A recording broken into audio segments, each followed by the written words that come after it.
So tonight, with just over 2 months until kickoff of the 2022 NFL season, we're going to go through the entire NFC. We're talking totals with Emory Hunt and Super Bowl champ Bryant McFadden. Gentlemen, we're going to start this thing in the NFC East and the Dallas Cowboys. The total is 10.5. How does that sit with you, Emory? I'm going to go over. I still feel like they have the best quarterback in the division in Dak Prescott. Defensively, they should be better up front. Keep an eye out for Sam Williams. The second-round pick out of Ole Miss should be able to get pressure out there on the edge. Undrafted rookie free agent Marquise Bell out of Florida A&M, tremendous dual threat on the back end, can play safety or corner. But that offense, I feel like, will be much better up front. They'll be able to run the football. We know they're deep in the backfield, and we know Dak Prescott will do what Dak Prescott does. I think people don't give him enough credit for what he did last year, coming back off that gruesome leg injury, 37 touchdowns, 10 interceptions. He was playing phenomenal football. Emory, our first disagreement. First team up, going the opposite direction. I'm going under, and here's why. I do believe the Dallas Cowboys, they're a double-digit team when it comes to wins. I don't see them getting 11 wins. I believe in Dak Prescott, but one thing I have concerns with is the running game. Ezekiel Elliott, for the last few years, we haven't seen that all-pro-like player that we saw earlier in his career. A lot of his disappointment when it comes to production has been because of the offensive line. They've been dealing with so many injuries. Will we see continuity on the offensive line? I'm not quite ready to say that just yet. And then if you look at how they start the season, guys, the first 6 ball games, they got Tampa, Cincy, Rams, and Philly. That's a tough way to start the season when you look at the first 6 ball games playing against those 4 playoff caliber teams. And then when you look at the rest of the schedule, they got road games against Green Bay, Minnesota, Tennessee, and you also have the Colts on their schedule as well. I see double-digit wins. I'm not quite ready to say 11. I think will be a playoff caliber team, but 11 wins is a bit too steep for me, so I go under.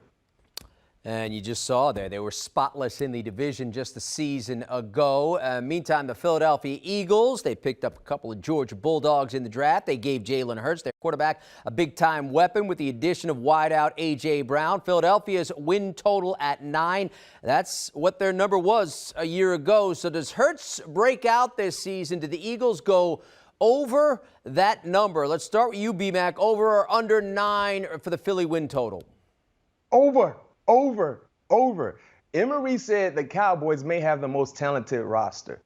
And I can see that opinion, right? But the Eagles, if they're not the most talented, they're right there based on some of the additions that you mentioned. Don't forget, they added James Bradbury in the secondary to pair up with big play Darius Slay. Jordan Davis, as you mentioned, this is a talented roster. And when Miles Sanders is healthy, he's probably one of the more talented running backs in the National Football League. But this all goes to Hurts. Jalen Hurts. I believe he's going to take a step in the next direction and being able to be more proficient, efficient, and accurate throwing the football to now having a number 1 target in A.J. Brown. And don't forget Mr. Smith as well. So I go over because this is a talented team. If they can stay healthy, especially on the offensive line, they should be easily able to get double-digit wins.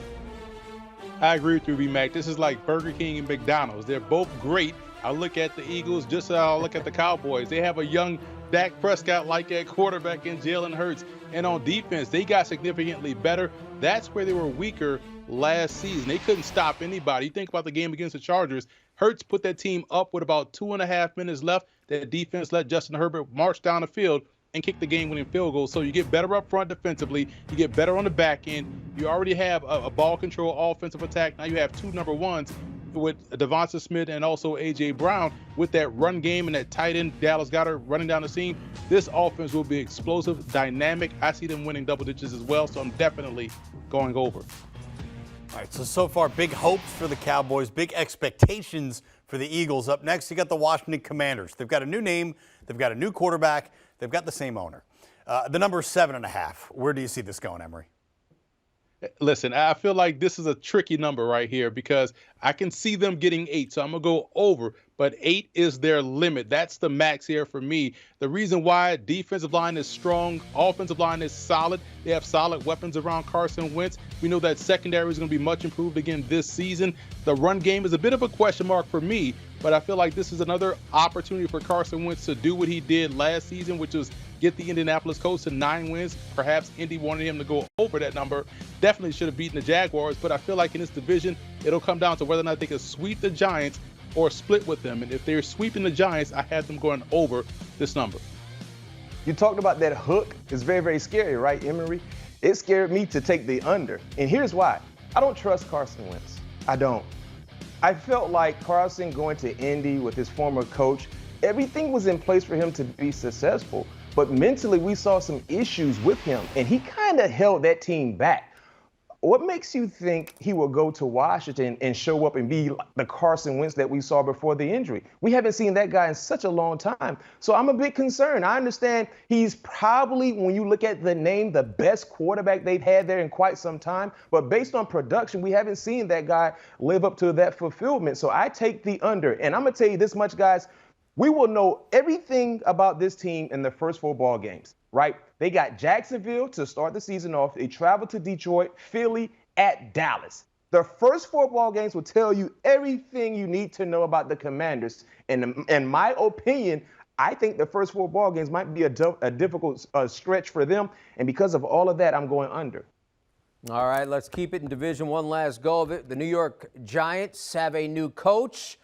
Their big ads, as you heard at the outset, were on the edge and an offensive tackle in the opening round of the draft. But this season will be about the health of running back Saquon Barkley, and not only the health but productivity of quarterback Daniel Jones, as it could be his last chance to grab the reins of New York's offense. They were a 4-win team a year ago. Jones again hurt, this time with a neck injury. The number this season is 7. Emory, over or under that figure for Big Blue? I'm mad I can't take push because I think they'll win 7 games.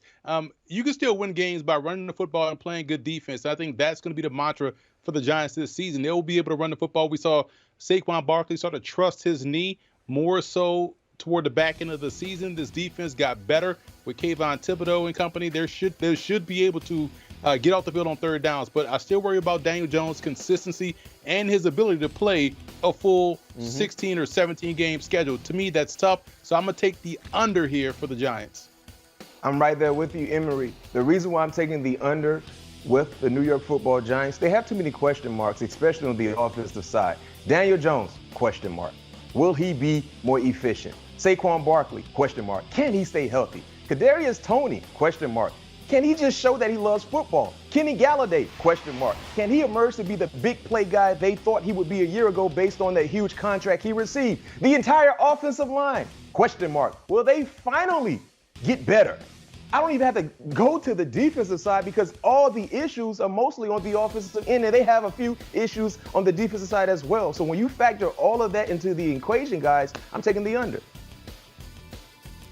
Several generations of Giants fans are listening to you right now, just nodding their head. They agree with us. Unfortunately, they agree with us. Do you want a sports network that delivers everything that matters about the game? The highlights, the picks, the instant analysis, no yelling, no fake debates, no politics. Hit the subscribe button and never miss a moment.